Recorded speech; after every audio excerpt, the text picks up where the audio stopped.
Praise the lord. యేసుక్రీస్తు వారి నామంలో అందరికీ శుభములు తెలియజేస్తూ ఉన్నాను.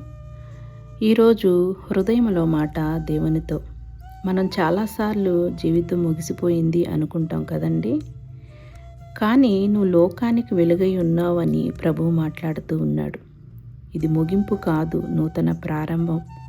జీవితం మారిపోయింది, మాట మారింది, నడత మారింది. నిరాశలో నుండి ఆశ, దుఃఖము నుండి ఆనందం. నాకే భారమైన నా జీవితం లోకానికి వెలుగుగా మారింది. మార్చావయ్యా, అద్భుతంగా మార్చావయ్యా.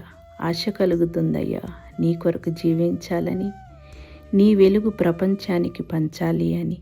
ఇదే హృదయంలోని మాట. చిన్న ప్రార్థన చేసుకుందాము. ప్రభువా, నన్ను ఈ లోకానికి వెలుగుగా ఉండేలా సహాయం చేయండి. నా మాటలు, నా పనులు, నా జీవితం ద్వారా ఇతరులు నిన్ను తెలుసుకునేలా చేయండి.